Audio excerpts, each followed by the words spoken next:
Okay, so we got an interesting video to talk about. A little bit of a spicy subject. AI art. There is a lot of discussion, a lot of argument, a lot of concern when it comes to art that's being generated via AI. It's a little bit of a tough situation to kind of weigh in on because, on the one hand, I do understand the concerns of being able to type a set of words and immediately generate an image, especially when it comes to real life people, or in the event that the AI is using some specific artist's style to generate this art somehow. But I was scrolling on Twitter. Yes, I still call it Twitter. And I saw a post that essentially says that AI art is a lot more creatively involved than a lot of people give it credit for. And I don't know anything about that. However, if it's true, I would like to at least know and try and understand it, because maybe there is something more to it than your average person is taking into consideration. Now, for a lot of people, even if it is creatively involved, it won't be enough for anyone to consider it real art because they're not the ones creating it. They see AI as a tool, and that argument has never really made a lot of sense to me because, I mean, we use tools for creative things all the time, but according to them, there is a difference. So I can't really say one way or another. What I will say, though, is that when it comes to art, there always seems to be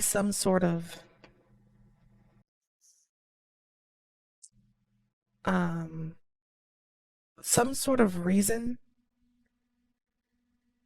to discredit the creation and the creator. And this goes all the way back before AI. Um, you know, there was a time where it was like, oh, you used a computer to make this? It doesn't count. Or, oh, you traced to learn? It doesn't count. There was always some sort of reason that whatever you created wasn't valid. Oh, you took that idea from somebody else, or oh, you didn't come up with that character. It's not an original character made by you, so it doesn't count. Stuff like that. So I'm very, very slow to hop on the bandwagon of saying something doesn't count as a genuine creation, just because a lot of people think that they're qualified to make that decision, make that call, to decide what is and isn't valid when it comes to an original creation. So it's just a complicated topic. But this guy on Twitter says that it's more involved and he's got a video to prove it and that he encourages everybody to watch it. And I'm down. I'm down. I'll hear you out. Let him cook. Let's let him cook. Ever since I was a very young child, my imagination would run wild, creating characters and stories and worlds. And art has always been a profoundly important part of me bringing those worlds into greater reality. It Okay. started off with drawing, and that's a passion I still have to this day, creating new Sure. characters and depicting the worlds and stories I love to immerse myself in. It was a great revelation to me later on in life. It wasn't actually the physical, mechanical movement of drawing that I was actually enjoying, but it was the creation of something. There was some relaxation found in the methodical kind of movements of scraping a pencil along paper, but the true artistic satisfaction was in what I was creating. Otherwise, why wasn't I just drawing straight lines on a single piece? So, what he's saying here is that it wasn't the act of drawing, it was the idea of what was being drawn, being made manifest. And that's something that I can agree with. Um, my older sister, she did a lot of art, and I was very slow to refine my skills in drawing. I don't like to call myself an artist. I was very slow to refine my drawing skills. But I always wanted to tell stories. That was my thing. I wanted to tell stories. And there were some stories that just were too incomplete to be just written about. But I didn't want to forget them entirely. So I would draw those. I would draw those images, I would draw those ideas and concepts so that they wouldn't be forgotten, but I knew that they weren't, I didn't have the details in my head enough to fully flesh them out as like a fully realized world for like a story or short writing prompt or anything like that. Piece of paper forever, but I do understand that there are some people that fall in love with certain mediums, but I still feel the greatest satisfaction comes from this process of creation. And then I discovered a new medium where I could depict these worlds and characters to even greater reality: writing. And since then I've become a published author, and writing is See, I didn't know that that's where he was going to go with this, but yeah, writing is an art form. Being able to paint a picture with your words, being able to express ideas and emotions and feelings with just words it's a talent. It is a skill, and it is definitely an art form that I don't think gets enough credit sometimes. But I think I have an idea as to where this is going, but let's hear him out. one of the great passions of my life, as still is drawing and art. My artistic pursuits have just broadened. I love to explore different mediums and tools that help bring my artistic visions into greater reality in different ways. And I've Mhm. always appreciated tools that help me achieve certain things that I wouldn't be able to do otherwise. I love the look of inked art on top of my pencil drawings, making the lines more bold and it to stand out and pop from the page, yet it was also a very stressful experience because there was also a greater chance of smudges, and I even had other images ruined when small bits of water, just droplets, fell on the page, making the ink bleed. So, when having access to a scanner and being able to scan my hand-drawn images onto a computer, where I could digitally ink my images, solved all the issues and problems I was having with hand. This goes into what I was talking about earlier with computer assisted drawing and stuff is fantastic. And I also did a lot of drawings on paper that unfortunately no longer exist because paper is ephemeral, easy to damage, easy to destroy. But by scanning it and having it on my computer, you're able to do so much more with it without risk of losing it. Or without as much risk of losing it, I should say. I've still lost lots of drawings to the computer. It enabled me to do it more precisely, faster, with the ability to erase mistakes and also make later edits. It was a phenomenal tool that helped bring my art to the next level, and I never had considered it cheating, or that I was losing some type of artistic pursuit in not wanting to pursue physical. I have been accused of this in the past, yes. Back when it was still pretty uncommon to have like a drawing tablet on your computer, for your computer, the fact that I would make stuff, pictures and stuff using a computer, people would say, "No, that's not art. That's not real.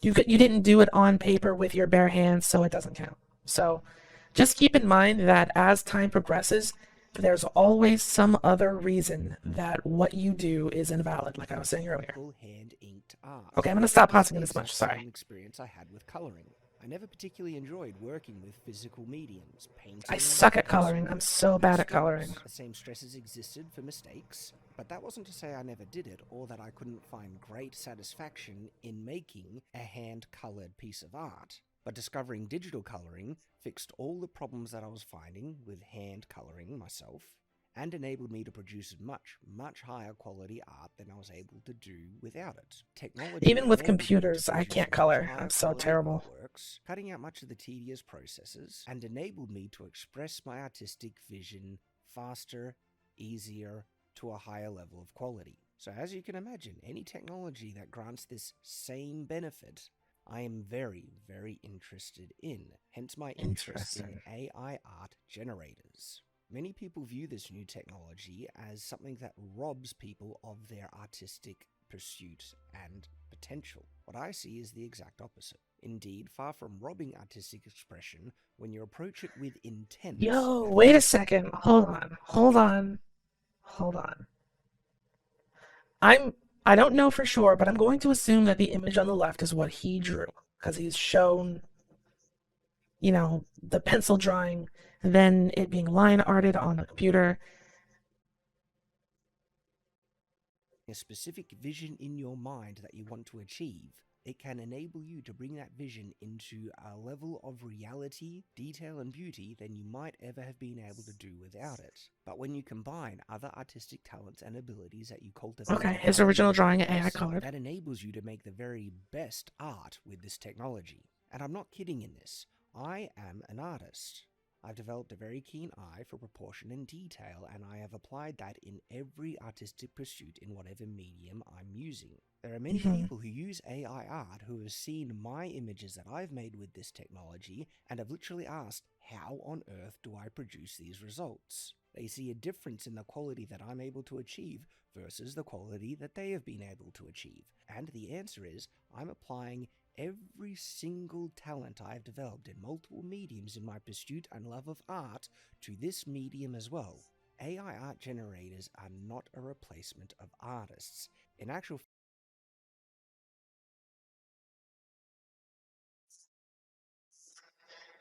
I mean, listen, hear me out, okay?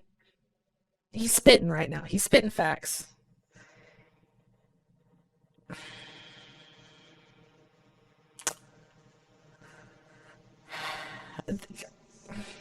fact, it can be one of the most profound and incredible tools for artists. Artists will simply be able to make the very best AI art. But when that is done, it's actually not AI art. The AI art generator is not doing all the work. Far, far from it. When I make my AI art, I am in full control with a specific vision in my mind that I'm working towards. And as a result, this isn't made by just the AI, it's made by me using the tool of AI to achieve the specific vision that I have in my mind. This is AI assisted art. Just like Photoshop is digitally assisted art, although it includes many AI processes that enables people to cut corners, make shortcuts, achieve goals much easier and quicker, Fair point. that many You people you do. don't want to acknowledge that they are using in their own digital art, but criticizing the exact same type of use and methodology that is actually present in AI art generation. Therefore, to prove that great amounts of artistry can absolutely be applied to AI art generation to achieve far greater results than what people are able to achieve without artistic talent and technical knowledge in the program itself, I'm going to take you through step by step showing the entire process of the creation of one of my AI assisted art pieces, explaining every single step also to help other people improve their art and ability to work with this new technology. So to demonstrate this process, we are going to be making an image of one of my favorite fictional characters, Supergirl. I had a big crush on Supergirl growing up and have a lot of Fair. nostalgic Fair. connection for this character. And what I love to do is to depict my wife as Supergirl because that's who she is. She is my Supergirl. She's the most beautiful creature in the world to me. And so I love making art of my wife. She is my muse, and I particularly love depicting her in the way that I see her. People don't see what I see when I look at my wife. When I look at my wife, I see the most beautiful creature in the world. I see my Supergirl. The first step Okay. is to choose the Okay. AI image generator. Smooth. There are multiple The ones out Riz. there, but I use the local installation of Stable Diffusion in the automatic 1111 interface. The reason why Stable Diffusion is the best is that it enables you to use multiple extensions and add-ons, giving you far more freedom and control, enabling you to achieve the artistic vision you have in your mind. It goes far beyond just trying to describe what you want in a prompt, because the very nature of AI art generators are infinite, and you don't want infinite outputs, you want a specific result. And as soon as you are working towards a specific result, it is quite impossible to get that out of a prompt and a click. It's going to take far more processes to achieve what you want and to make a flawless final image. There are True. many tutorials in how True, to true. So, I will admit I dabbled with one of those little AI prompt generator thingies just to sort of see what the whole hullabaloo was about. And at the time, it just seemed like a cool pick around. Oh, hey, look, hee hee ha ha. The computer made this funny twisted faced monkey thing. If you're actually after something specific and you do have a vision in mind, I get what he's saying. Like you're never going to achieve that with just typing some words in. Although it would be impressive, and it would speak a lot to your ability to convey um, that idea of whatever image you have in your head via text. Like, again, this goes back to painting a picture with your words. I think that there's validity in that sort of process, but he's saying that even if you can do that, you still have to do more than just type and click. Install Stable Diffusion, and once it's installed, it actually runs through your web browser. You're not going to a separate website, it's literally running locally on your computer. People assume that once you have Stable Diffusion installed, all you need to do is copy someone else's prompt and start spitting out incredible results. This is very far from the truth. Stable Diffusion comes with a base model, which is a set of training parameters that kind of encompasses the brain of the image generator. There are hundreds, going on thousands, of different AI image generating models made by the community at large, and experimenting and finding the best models to achieve the vision that you want is actually a very important part of this process. This is something that you'll also see a lot with 3D models. Very, very rarely will you find 3D models that are. No, that's not how I want to put this. Basically, what I'm trying to say is that a lot of 3D modelers will use a base body and then just alter it to fit their needs. Um, there are quite a few who make their bodies and 3D models completely from scratch, but when you see a lot of like your VR chat models, for example, many of those are just constructed from a base, or they're using parts from different creators and then they're attached, and that's how you get the character or avatar in VR chat. A lot of the times, anyway.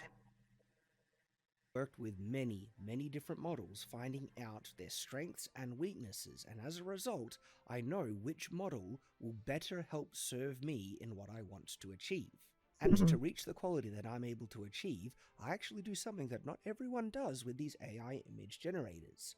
I use multiple models for the same image, which I will demonstrate a little later. And so to achieve this end result, I've needed to train a model based on my wife's face. This has been a long and difficult process with many, many failed attempts. The final face models that I have of my wife are the result of hundreds of hours of work. And the process to achieve that is a video in and of itself. At the moment, I have 3 very high quality, workable, usable face models based on my wife that can each achieve a different type of artistic output. And I often use all 3 of them in conjunction to achieve the very best results. He's First, I right. need to refine the I I want to do like an interview. Like, I wonder how she feels about him using her face as a model to create an idealized version of her. I, on one hand, it's very cute and very flattering, but on the other hand, I can't help but wonder if she feels a little bit inadequate sometimes. But I imagine that different people will feel differently about that. But that's something else that's really interesting, but and finding the distracted. prompt that works best is a process that can take thousands of different tries. Just copying a base prompt that you find online does not grant you the knowledge of what individual words are doing what to achieve the results, because tweaking the prompt is an important part in guiding the AI to get the results that you want. So, knowing how to weight certain prompts, the order of the prompt, the types of keywords are all very, very crucial. Experienced people with these programs know how to tweak the prompt as they generate images, guiding it by altering the prompts to Wow. get the results you want. But this is still only the first part of the process. There is still much, much more required, as well as additional things that can drastically affect and change the results, which are called LoRAs. LoRAs are like additions to models that can be applied to any model that have been trained to push the results in a certain direction. And most Okay. people who first try Stable Diffusion have no idea what they are, or that there are even different models to use, or the importance of keywords, order, weighting in prompts, and figuring out all of this is actually technical knowledge, skill in using this technology. Even when the technology improves with updates, you need to learn how to Wow. use those updates. What is it doing? Oftentimes new extensions True. need to actually be looked for, found, added to Stable Diffusion, and you then need to learn how to use them. Getting better at using these tools and taking advantage of how this technology gets better is a crucial part in making the best quality art with this technology.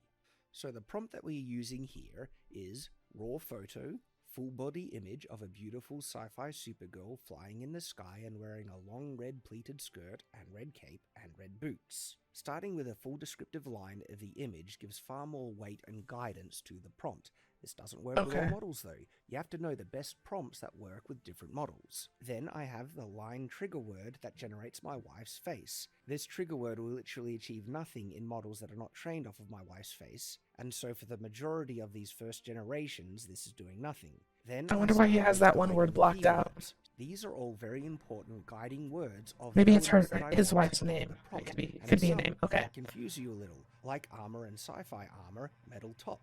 The type of Supergirl image I want is one that has a more sci-fi looking Supergirl outfit with detailed gold accents on the top and belt and boots, and these keywords the exact type of thing that will heavily influence the output. And I've only figured out that they work this way through experimentation. My next prompts are now focused on the actual imagery, the artistic style. There are a couple of repeats there, that adds additional weight, and some prompts I did learn just work well from other people who work with these programs, like DSLR. The last part of the prompt, I have two LoRa's working. One is a noise offset which makes better lighting, and the other is a LoRa that adds mecha-type technology details. Both these LoRa's are available on Civitia, and the mecha one is particularly awesome when pushed to Wow. a further degree, can get some really cool sci-fi results. But I'm using it here just to weight the generation towards a more sci-fi looking outfit, specifically in the metal accent details of the image. So this is the way that I prompt, and the specific order of the different categories of prompts affects the output.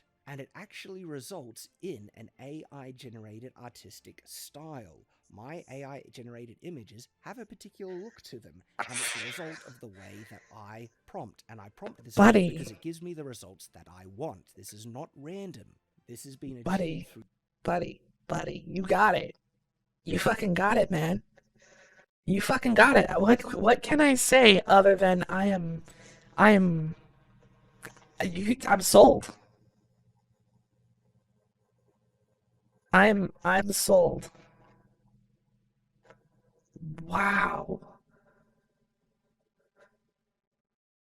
I, through wow. trial and error experimentation. And yes, someone can just copy and paste this, but they're still not going to get the same results as me, because next is my process. And the next stage in that process is choosing the specific model to generate the first image that is going to be the foundation of the final.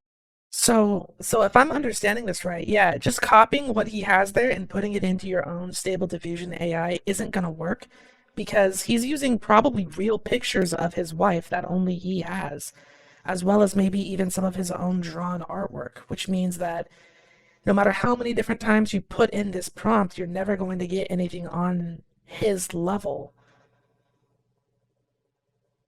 And using your own models and prompt would give you something completely 110% different. That sounds a whole lot like art to me. I don't know. If I told you to draw an apple and everybody in the comment section sent me a picture of an apple, I'd have a bunch of different looking apples. Some of them would be realistic, some of them would be colored, maybe, some of them would be animated or clip art type. This feels like a method of expression to me. But that being said, there's a range when it comes to this sort of thing where there are people who are going to just type words into a generator and think that that's art and call it art.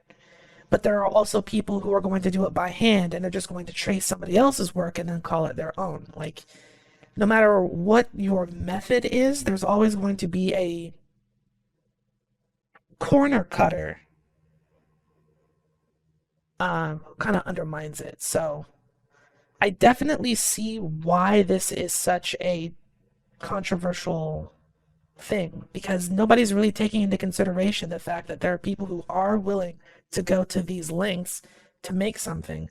And then there are people who are going to take the easy route out or take credit for somebody else's hard work in the form of AI. So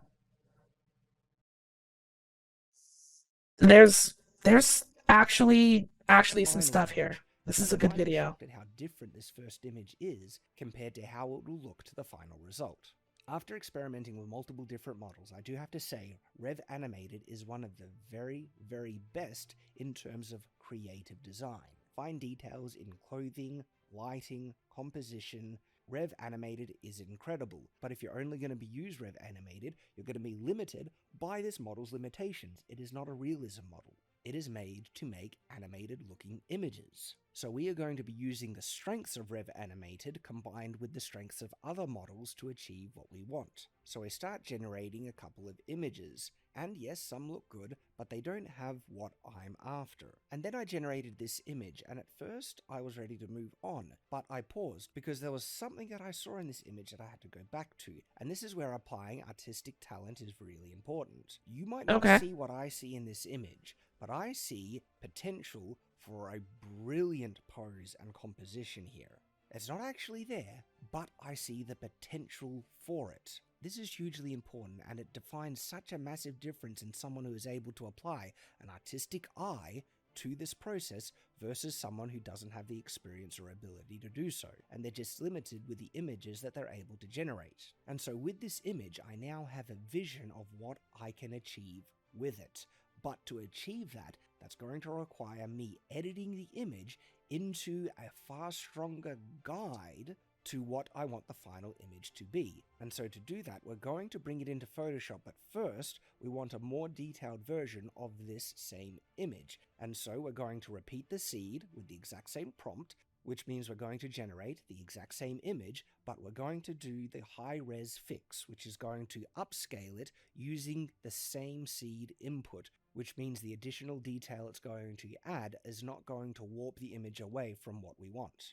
So it generates the exact same I don't image, really and then you're understand going to that, but notice it that it's sounds blurry once right. again. This is what the high-res fix is doing. It adds more noise to the image and then adds greater detail, upscaling it into a larger size. Now that we have this image in Photoshop, I'm going to recompose many of its elements to the image that I want it to be. And I wonder if any of Okay. you can actually see what I see in this image, the potential. Take a good look at it. But in any case, I am going to show you. So I to bring the do image I into do see Photoshop, something here. It does look very heroic. It does look like a mid-flight sort of pose. It I don't know a whole lot about superheroes, but it does seem like something that you would see on a comic book cover or something like that. Um, there are also some things that I don't like about it, like the way that the cape is going off to one side. I mean, let's see what he does. and I see that there is a problem with the left shoulder. There is a bit of armor there that doesn't fit, so I'm going to copy the right shoulder over and place it over the left one, just so when I regenerate this image, it's not going to have a silver kind of mark there. It's going to register that no, this is supposed to be blue, and it's going to regenerate the image with the correct shoulder. The right hand has potential, but the left hand is a mess, so we're simply going to take the right hand and copy it over to the left one. This doesn't mean that I want the hands to look exactly the same, it just means that the AI is going to have a much stronger guide to make a far more realistic looking hand when we regenerate this image. Now we come to one of Wow. the more important parts of this recomposition of the image to give a much stronger guide to what I want to achieve, and it's in the cape. I knew it. Yo. Yo. Okay. Yep. Yep. I cannot believe I got that. I cannot believe it. Really cool here in the cape that has great potential. You might not be able to see it, but you will see it as Yeah, I was saying like it's the cape needs to be doing something, but it's not that. It's the way that just wasn't right that way. So the fact that he addresses the cape, as well as some other things that I didn't call out, that's that. image. And as part Okay. of me altering the cape, I'm also going to Okay, comment down below though. Is this not art? Is he not currently doing art? Is he not an artist? Yes or no? At the 16-minute 44-second mark, is this not art? Is this not the exact thing that you would expect an artist to be doing? be changing the background. Oh wait, it's not 16 minutes 44. I'm 16 minutes 44 seconds into his video, so whatever time this is, Comment down below. Supergirl flying through the air. And this actually has a brilliant beginning for a background sky, but the issue is there are buildings in the way, so we're going to edit out the buildings. This has also given the side cape of Supergirl here a much cooler kind of flaring out silhouette, but that silhouette can be improved once we finish off changing the background to a sky. And we're going to be taking out the flaring kind of side of this cape and copying it to the other side, which is going to give a much more striking silhouette to this Supergirl image. Then we're going to crop and center the image so that silhouette is even more striking, and we have the base foundation image of the one that I want to achieve. The vision I have in my mind has now been composed by hand in Photoshop. This is not the AI doing this. This is me making a hand And you know he's legit because he just showed you a sped up version of him actually doing it. composition based off an AI generated image, making many significant changes to achieve a far greater composition that the AI never would have made on its own. I realized that there was one change that I forgot, and that's the kind of metal stockings that she has on her legs. No, I don't want that. So I'm going to paint over this with a basic skin texture, and notice that I'm adding simple shading to it. Yet even this simple shading does require a knowledge of basic shading principles. And so the previous experience I have in digital coloring is being used to a very significant degree here. I couldn't do this. It would have been much, much harder for the AI to redo the... Not because I don't have Photoshop, but just because I don't have this. I don't have the skills. Metal kind of stockings. So I just want you to take a look at the before and after of this image. All these edits were done by hand, or, digital hand. You know what I mean. And already there has been significant human input to get the results that we want. And to say the final image that we're going to get out of this foundation was just made by the AI is completely false and disingenuous. But this is only the beginning. There's a lot more involved to get the final results. We have a great composition with dynamic lighting, a good pose, and it's been the combination of using the strengths of the Rev animated model and my own artistic eye and digital illustration ability to achieve it. And so now I want to make this image more realistic, and to do that we need a different checkpoint model. We're going to switch from the Rev animated model to the realistic visions model. So now we take this foundation, so a different AI, into the image to image function of Stable Diffusion. The generations now are going to be based off of this foundational image using the realistic visions model. And the result is actually pretty darn cool already. Many people might be happy with this result, especially if they don't have the artistic eye to see all the errors in it, or I see the errors. Fix those errors. We're going to adjust some of the settings here. Knowing how the adjustment is going to affect the output is also very important, the denoising strength and the CFG scale. I want to give the AI a little more freedom in altering it, but not too much, and so I'm going to regenerate the image now. And what I've done right here, knowing how to work the settings to get the results you want, is something that only comes with experience and practice. It is literally a skill that you develop using this new tool.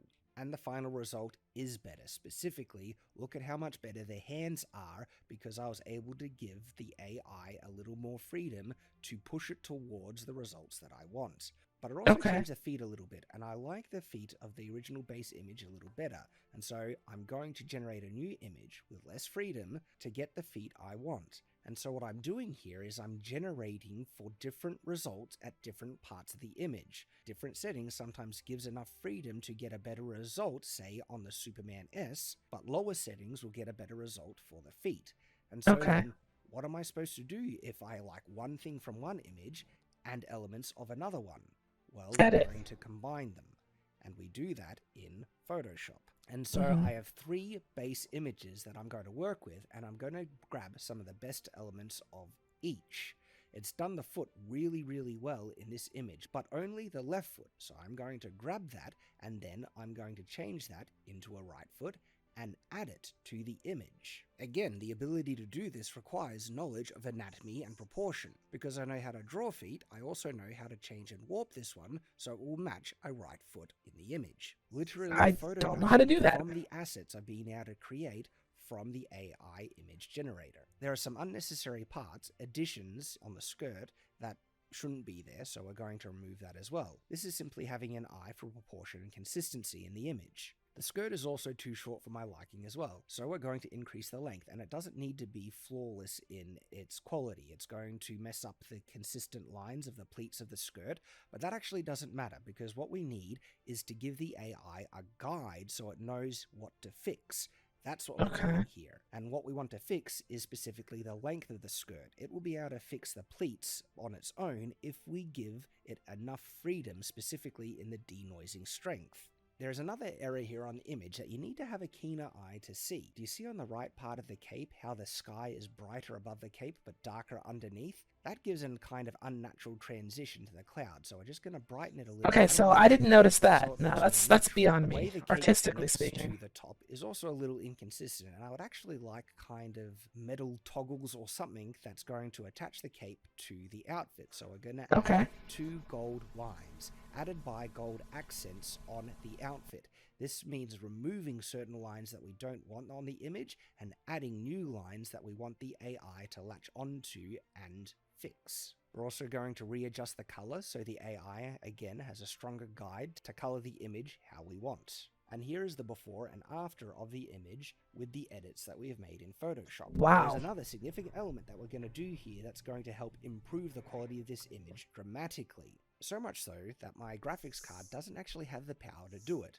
We want the image to be a higher resolution, which is going to increase the details to a large degree. But if my computer isn't strong enough to handle such a high resolution image, how are we going to continue improving the image? Do it in parts, maybe? Using the in-painting feature of Stable Diffusion. The resolution that we're going to increase the image to is 2000 pixels high on its length. So whatever the width is, it's going to adjust automatically, but the height of the image is now 2000 pixels. And we're going to bring that into Stable Diffusion. By using the in-painting feature, the image generator doesn't need to generate a 2000 pixel high image and overtax my computer.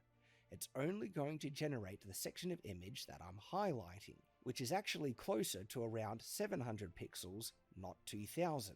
But it also means that section of image is a higher resolution than what it was. This is actually a more advanced technique that not many people know of who do Stable Diffusion image generation. I've never heard of it. Of the image, I mean, I don't do AI generation anyway, but smaller sections of that image. One, of course, you're able to produce a much higher resolution image from the generation phase, but this also enables you to control and get much higher details, especially smaller details that Stable Diffusion can't usually define or latch onto when the image resolution is too low.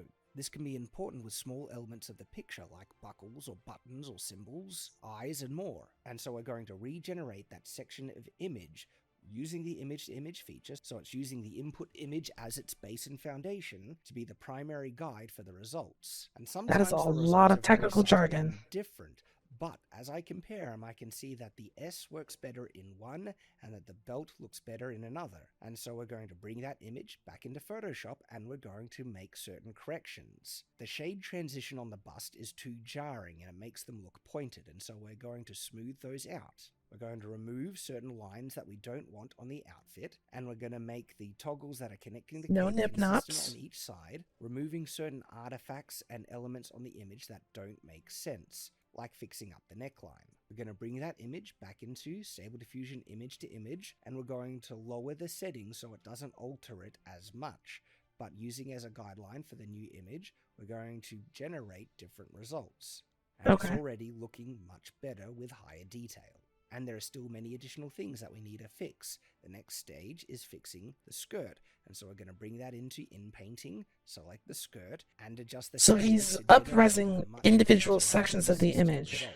But it's not perfect. There are still edits and fixes that we need to make in Photoshop. So I bring it back into Photoshop and make those fixes. Some of the gold lines have become washed out, so we're going to do another color kind of correction and guideline in the image, putting that on a new layer and adjusting the layer settings so it blends nicer and gives a better guide for the AI. There's also an error on the seam line of the neck that we're going to fix here, and you might notice the tool that I'm using most of all is the stamp tool in Photoshop. Back into in-painting, we select the top, and we have a better guide to generate the results that we want. I specifically want the top to look less like cloth, but a thicker type of material verging on armor, and so I adjust that in the prompts, giving greater weight to what I want, and look at how the results already look more Wow. or more metallic. And it's through experience that I now know how adding weight to certain words in the prompt will affect the image. This is one of the reasons why I have far more control in producing the images that I want over a person who just copied and pasted a prompt and doesn't actually know how those words in the prompt is affecting the finer results of the image generation. And therefore they don't know what words to emphasize or de-emphasize, to add or remove, to get far more refined and specific results. It's knowing how to make subtle differences like this, how to guide the AI to the image that you have in your mind, that is so important, that enables you to get more specific results. And it also proves that getting these specific results is literally impossible for the AI generator on its own. It's requiring such constant guidance and human input.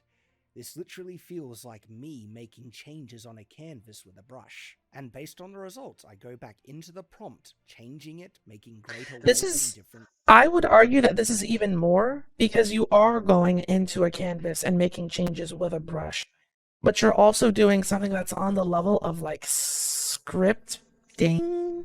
We'll call it scripting, which is a form of code, I suppose. This is impressive. I find this to be very, very impressive and intriguing. This process is very interesting. Continually refining towards the result that I want. And we finally have a much better image, which is the direct result of very intentional action taken by myself.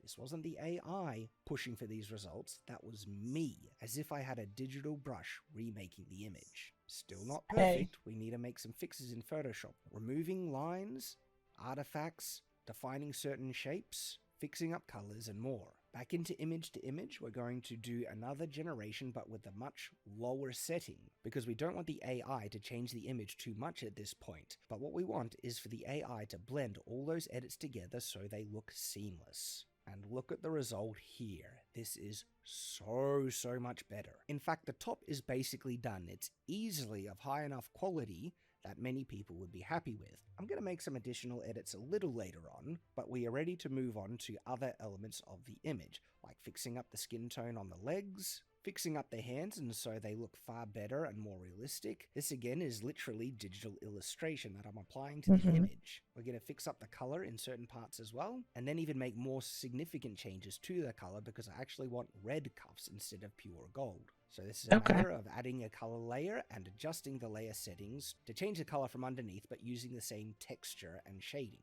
Back into image to image, and then I'm going to regenerate. And you'll notice that he's speeding up all of that stuff that he's doing in Photoshop. He's speeding up the footage of that. So that means that this is actually a very, very, very long process. I want the prompt to guide it in, and he probably doesn't complete a project like this in one day or one sitting. Direction where I want, and there is a lot of elements in the prompt that are completely unnecessary for hands.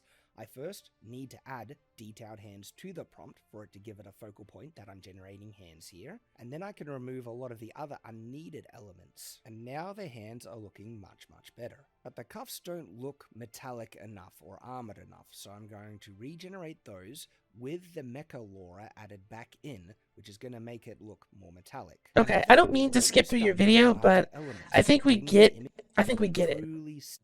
Work, effort, and skill needed than just a click. I can't see how anyone who watched this entire process could then assume that the AI...